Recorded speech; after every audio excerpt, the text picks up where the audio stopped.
नमस्कार, मेरा नाम है पीयूष। आप सभी का स्वागत है ओपन स्टडी की इस ऑनलाइन प्लेटफॉर्म पे। रिसेंट एक खबर आई कि पतंजलि के 14 दवाओं के लाइसेंस रद्द कर दिए गए। आप सभी इस समय बाबा रामदेव से जुड़ी कई खबरें सुन रहे होंगे और आपके मन में एक प्रश्न आता होगा कि भाई साहब, सब कुछ ठीक चल रहा था तो अचानक से बाबा रामदेव सुप्रीम कोर्ट के चक्कर क्यों लगाने लगे। तो इस वीडियो में साथियों हम लोग थोड़ा सा पतंजलि एडवर्टाइजमेंट केस के बारे में डिटेल से जानेंगे कि आखिर क्या है पूरा मामला। तो चलिए सेशन की शुरुआत करते हैं।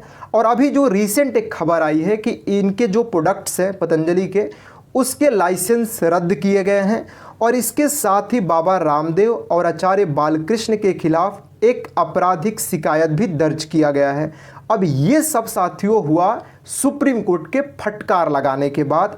उत्तराखंड की जो स्टेट लाइसेंसिंग अथॉरिटी है साथियों, उसको सुप्रीम कोर्ट के द्वारा ये कहा गया कि भाई साहब आप क्या कर रहे हैं 2018 से लेके अब तक, ठीक है। तो इन्होंने साथियों थोड़ा सा सक्रियता दिखाते हुए 14 प्रोडक्ट्स पर बैन लगा दिया है। क्या कहा है कि क्यों इन्होंने लाइसेंस रोका है? इनके तरफ से कहा गया है कि दिव्य फार्मेसी, देखो साथियों जो पतंजलि की सहयोगी कंपनी है, ठीक है, दिव्य फार्मेसी, इसके ओर से अपने उत्पादों की प्रभावशीलता के बारे में बार बार भ्रामक विज्ञापन प्रकाशित करने के लिए लाइसेंस रोक दिया गया है। ये बात साथियों स्टेट लाइसेंसिंग अथॉरिटी के द्वारा कहा गया, ठीक है। ये तो बात आप समझ गए। अभी एक और बयान साथियों चर्चा में आ गया, जो इंडियन मेडिकल एसोसिएशन के प्रेसिडेंट हैं आरवी अशोकन, इनका एक बयान इस समय काफ़ी चर्चा में है, जिसमें इन्होंने कहा कि बाबा रामदेव ने उस समय रेड लाइन पार कर दिया था जब उन्होंने दावा किया कि इनके द्वारा जो बनाया गया दवा है वो कोविड-19 का इलाज कर सकता है। ठीक है भैया, यहाँ तक तो ठीक था, लेकिन इसके साथ ही उन्होंने ये भी कह दिया कि जो आधुनिक चिकित्सा है इसको बेवकूफ़ी और दिवालियापन विज्ञान कहकर बदनाम किया साथियों। ये बात भी कहा गया। अब देखो साथियों, एक तो अभी हम लोग चर्चा करेंगे पतंजलि एडवर्टाइजमेंट केस के बारे में, सारी बातें साथियों हम लोग समझेंगे। लेकिन जो लिस्ट है कि जिन दवाओं के ऊपर साथियों प्रतिबंध लगाया गया है, उनमें से साथियों एक दवा पतंजलि दृष्टि आई ड्रॉप भी है, जो काफ़ी साथियों थोड़ी सी चर्चा में भी रहती है, ठीक है। तो इसके भी लाइसेंस रद्द कर दिए गए हैं, ठीक है। तो ये बात आप समझिएगा। अब देखो साथियों, ये जिसमें साथियों 2021 में एक वीडियो में रामदेव को कथित तौर पर यह कहते हुए सुना गया कि एलोपैथी एक मूर्खतापूर्ण विज्ञान है, और साथियों कहा गया कि भारत के ड्रग्स कंट्रोलर जनरल द्वारा अनुमोदित अन्य दवाएं कोविड-19 रोगियों का इलाज करने में विफल रही है। उनकी टिप्पणी पर भारी आक्रोश फैल गया और आईएमए इंडियन मेडिकल एसोसिएशन ने उन्हें कानूनी नोटिस भेजा, ठीक है। ये बात आप समझे। अब देखिए साथियों, शीर्ष अदालत में इंडियन मेडिकल एसोसिएशन की ओर से 17 अगस्त 2022 को एक याचिका दायर किया गया था और उसी पर साथियों ये सुनवाई चल रहा है, ठीक है।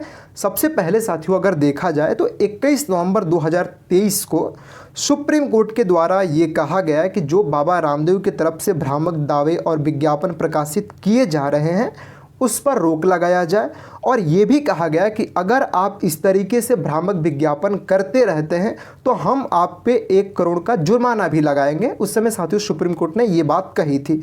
लेकिन साथियों हुआ क्या कि बाबा रामदेव ने सुप्रीम कोर्ट को ही हल्का में ले लिया। इन्होंने साथियों इस तरह के जो भी आदेश आए उसकी अवमानना की।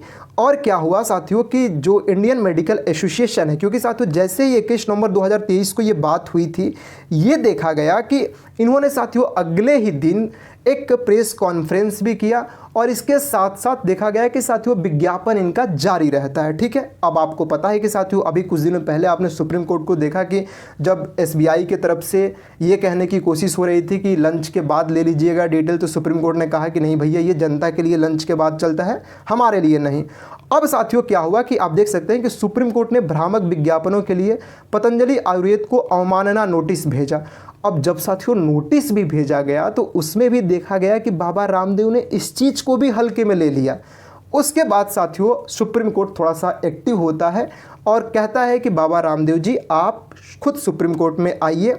अभी साथियों पिछले महीने जब देखा गया तो इसमें रामदेव आचार्य बालकृष्णन सार्वजनिक माफ़ी मांगने को साथियों कहा गया था अदालत के द्वारा।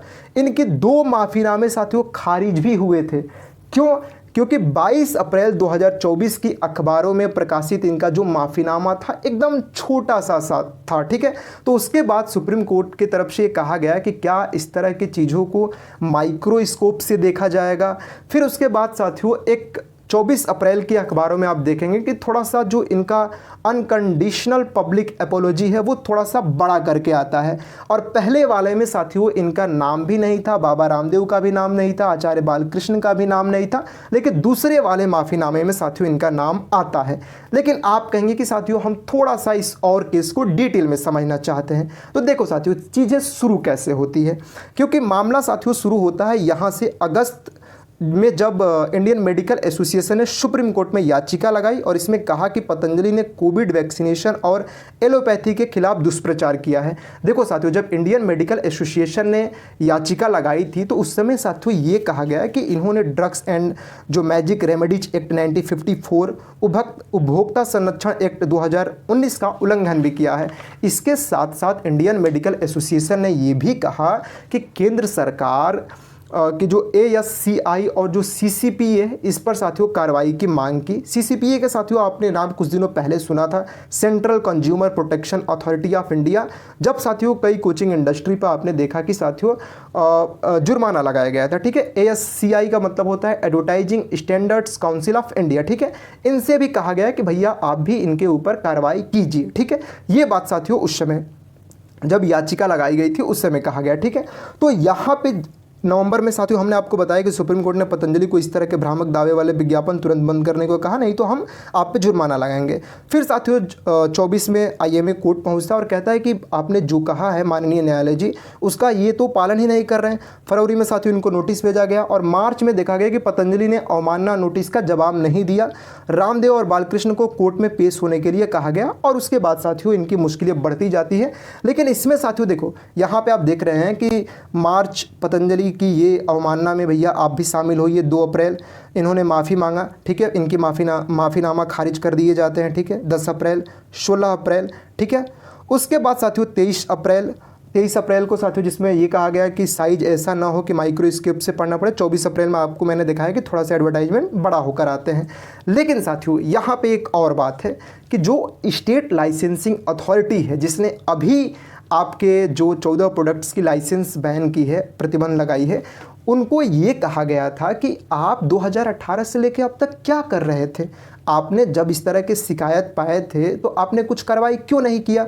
सुप्रीम कोर्ट ने कहा कि अभी तक आपके जो भी अधिकारी रहे हैं उनके बारे में हमें स्पष्टीकरण दीजिए, ठीक है। तो जो 30 अप्रैल की साथियों सुनवाई हुई है तो इसमें बाबा रामदेव को थोड़ा राहत मिला है। क्या राहत मिला है?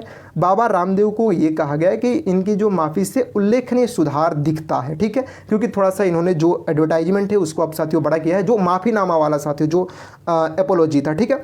इसके साथ साथ ये भी कहा गया है कि आपको जो अखबार की मेन पेज होता है, मुख्य पृष्ठ, वहाँ पे एक सार्वजनिक माफ़ीनामा जारी करना है, ठीक है।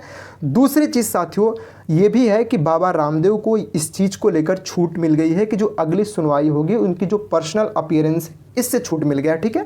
यानी कि उन्हें साथियों उपस्थित नहीं होना पड़ेगा अगली साथियों सुनवाई में, ठीक है। ये साथियों 30 अप्रैल वाले में जो सुनवाई हुई उसमें फैसला आया। लेकिन जो स्टेट लाइसेंसिंग अथॉरिटी है इसको साथियों 10 दिन का समय दिया गया है कि आप एक नए हलफनामा दाखिल करें। और अभी जो साथियों राज्य लाइसेंसिंग प्राधिकार आयुर्वेदिक एवं यूनानी सेवा के संयुक्त निदेशक है डॉक्टर मिथिलेश कुमार, इन्होंने तो साथियों कोर्ट में बिना शर्त माफ़ी मांगी ही है, लेकिन इनको कहा गया है कि ठीक है अगर आप पुराने अधिकारियों के बारे में स्पष्टीकरण नहीं देना चाहते हैं तो अभी जो आपका कार्यकाल रहा है इसी के बारे में हमें एक नया हलफनामा अगले 10 दिनों के अंदर साथियों दाखिल कीजिए। क्योंकि साथियों सुप्रीम कोर्ट ये पूछ रहा है कि भैया अभी तो ये जो आपने कार्रवाई किया है ये तो हमारी फटकार लगाने के बाद न किया है। हमने आपसे पूछा कि आप क्या कर रहे थे इतने दिनों से, तो आप एक्टिव हो गए, इससे पहले तो आप निष्क्रिय थे, ठीक है। तो इनकी साथियों थोड़ी सी मुश्किलें बढ़ गई है। और देखो साथियों ये जब सुनवाई चल रहा है आप देख सकते हैं कि काफ़ी लंबी सुनवाई है। यहाँ पे आप देख सकते हैं पूरी लिस्ट है, ठीक है। दैनिक भास्कर में साथियों पब्लिश हुआ था जिसमें पूरी बातें बताई गई, कब साथियों कोरोनी लाता है, फिर बाबा रामदेव ने किस तरीके से अपना एडवर्टाइजमेंट किया, और फिर इंडियन मेडिकल एसोसिएशन साथियों सुप्रीम कोर्ट पहुँचता है और उस पर साथियों अभी सुनवाई चल ही रहा है। लेकिन साथियों इसमें और भी चीज़ें देखने को मिला है हमें। जैसे साथियों कोर्ट ने ये कहा कि यह मामला सिर्फ रामदेव तक ही सीमित नहीं है, इसके साथ ही जो सभी FMCG कंपनियां हैं, फास्ट मूविंग कंज्यूमर गुड्स जो कंपनीज हैं, इनको भी फटकार लगाई कि भैया आप भी जो भ्रामक विज्ञापन करते हैं और जनता को भ्रमित करते हैं, इसको भी लेकर साथियों सुप्रीम कोर्ट ने फटकार लगाई है।